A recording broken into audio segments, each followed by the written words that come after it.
बिस्मिल्लाहिर्रहमानिर्रहीम। अस्सलामु अलैकुम। वकार ज़मान ह्यूमन हेल्थ चैनल के साथ अपने दूसरे लेक्चर वाइटामिन्स के बारे में डिस्कस करने के लिए हाज़िर है।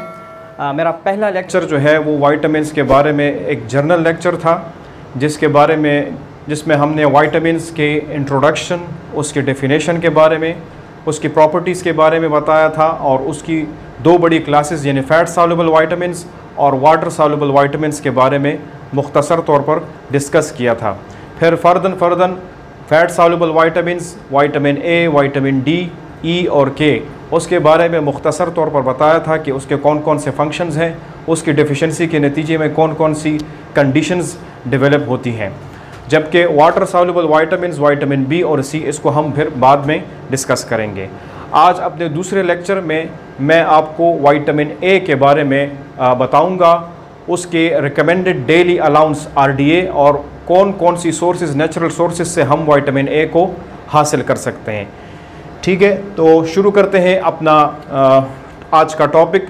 जिस तरह से मैं पहले आपको बता चुका हूं कि मैं अपना लेक्चर कोशिश करूंगा कि आसान से आसान रखूं, सिंपल अल्फाज में जेन्युइन फैक्ट्स जो है वो आपके सामने रखूं, एक जेन्युइन नॉलेज आपके सामने शेयर करूं ब्रीफली और कंसाइजली। तो चलिए शुरू करते हैं अपना आज का topic, fat soluble vitamins, RDA and sources. What are the RDA? RDA किसको कहते हैं? It stands for recommended daily allowance या recommended dietary allowance. What is it?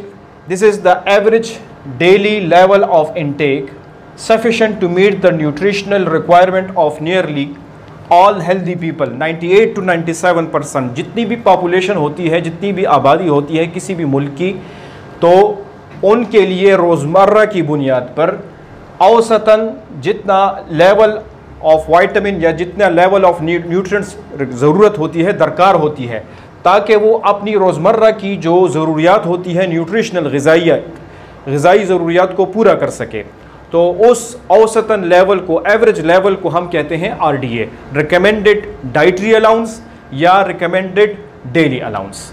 ये हर एक वाइटामिन के लिए और हर एक न्यूट्रिएंट के लिए मुख्तलिफ होती है।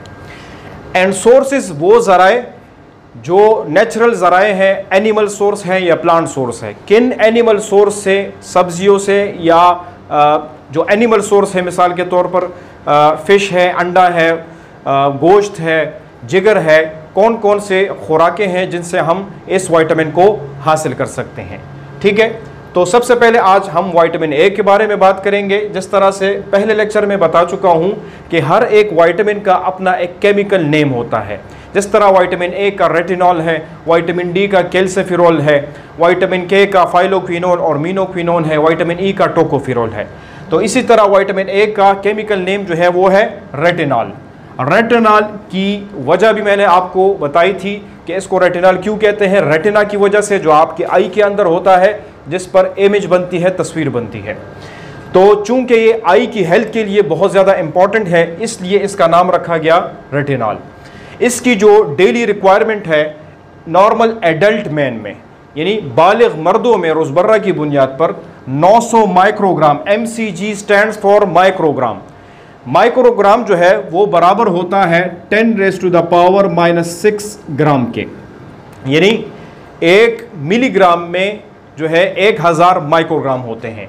तो 900 माइक्रोग्राम या इंटरनेशनल यूनिट के एतबार से 3000 इंटरनेशनल यूनिट, ये रोज़मर्रा की बुनियाद पर एक नॉर्मल मर्द के लिए ज़रूरी है कि वो अपनी ग़िज़ा में ये ले सके।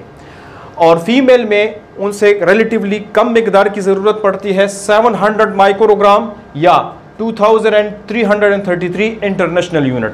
इंटरनेशनल यूनिट ये हमारे पास कुछ वाइटामिन्स और मिनरल्स के लिए एक यूनिट है मैयर करने के लिए, और IU जो होता है इसकी कोई फिक्स वैल्यू नहीं होती, ये हर एक वाइटामिन के लिए मुख्तलिफ हो सकती है।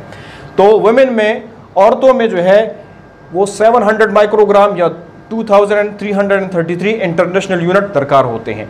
बच्चों में जो है, इन्फेंट्स में, बच्चों में 1 से लेकर 3 साल तक और फिर उसके बाद 12 साल तक, ठीक है, उनके लिए 500 से लेकर 600 माइक्रोग्राम जो है ये रोज़मर्रा की बुनियाद पर दरकार होते हैं।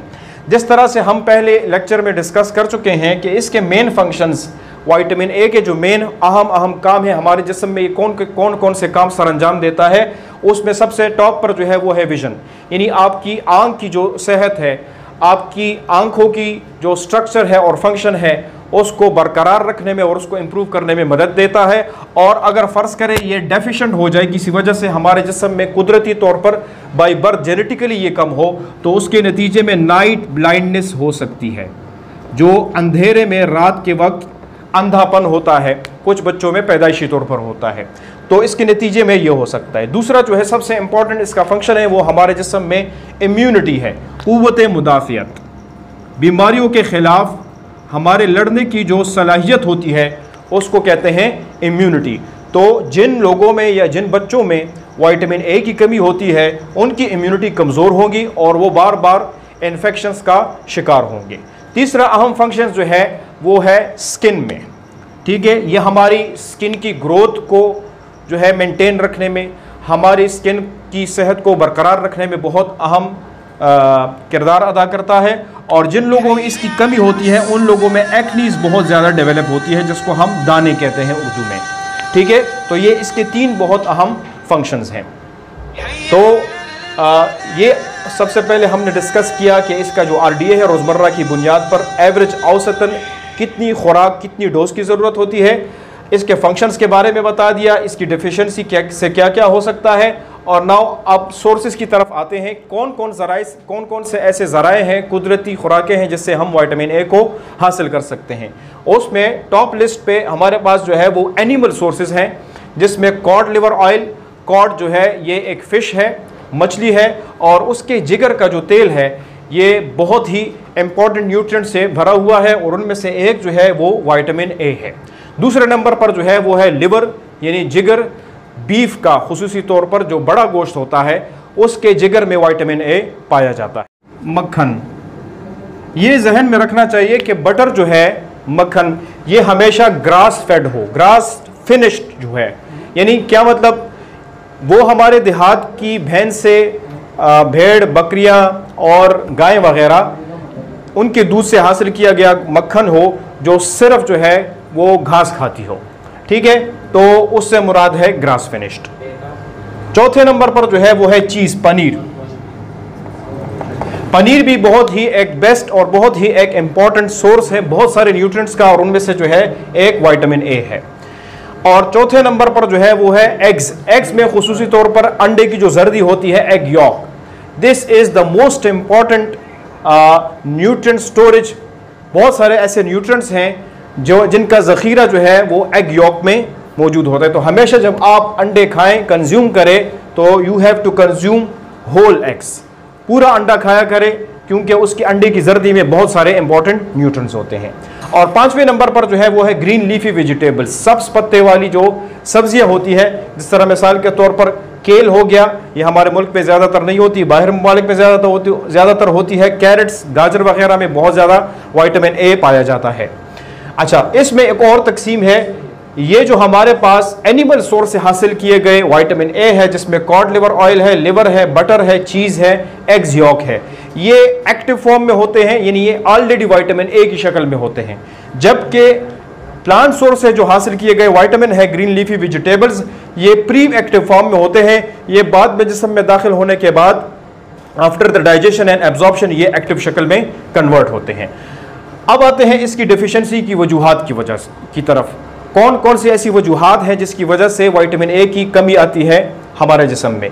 उसमें सबसे पहले जो है वो है गट इश्यूज। कुछ लोगों के मैदे, जो इंटेस्टाइन होता है या उनका जो मैदा होता है, उनमें बाज़ ऐसे प्रॉब्लम्स होते हैं, या उनका जो नॉर्मल फ्लोरा होता है वो डिस्टर्ब होता है, गट प्रॉब्लम्स, माइक्रोबायोम उनका नहीं होता, उनके जो गुड बैक्टीरिया होते हैं वो किसी न किसी वजह से, मिसाल के तौर पर कोई एंटीबायोटिक्स वगैरह लेते हैं, उसकी वजह से डिस्टर्ब हो जाता है, और आपकी खुराक से विटामिन ए सही तरीके से एब्जॉर्ब नहीं होता। और दूसरा जो है वो है बाइल इश्यूज़।